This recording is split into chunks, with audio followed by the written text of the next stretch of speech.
От июньской State of Play в этом году все ожидали полного разрыва, не меньше. И Sony справились. Последнюю игру с презентацией будут обсуждать еще очень долго. Почему? Потому что это новая часть God of War.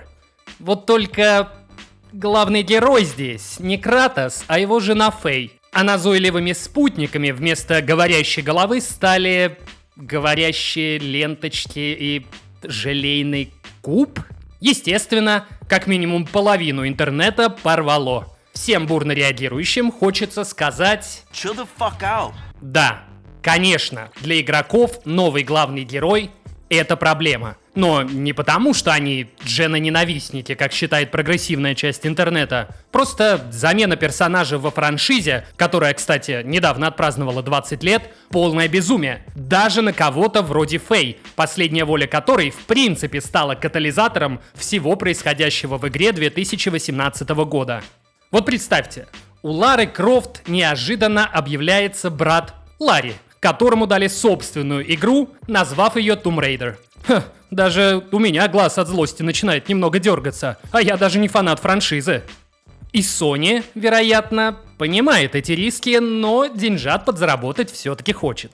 Смотрите, на лого имя Лау Фэй намного больше, чем надпись God of War, что как раз намекает на то, что это спин-офф, а не замена Кратоса. Правда, название, написанное обычным шрифтом, все еще читается так, чтобы при одном только взгляде на него возникал нужный импульс. Надо покупать. И в этом, я считаю, главная ошибка Sony. Назови они игру, не знаю, Лау Фэй A God of War Story.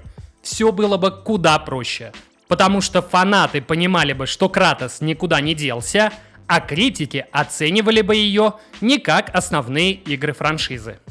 Желейный куб, кстати говоря, вместе с говорящими ленточками, диснеевскими зверушками и магией, тоже после этого воспринимались бы совершенно по-другому, потому что при первом взгляде на них понимаешь, что в основную игру франшизы все это, никак не вписывается. А вот в спин-офф...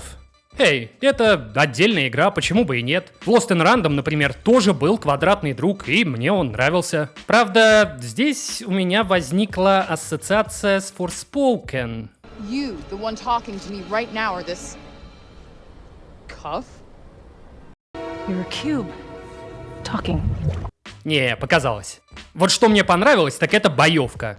Если даже самая первая встреча с врагом выглядит так бодро, то интересно, что же там дальше, когда персонаж немного подкачается. Хотя и здесь некоторые моменты кое-что напомнили.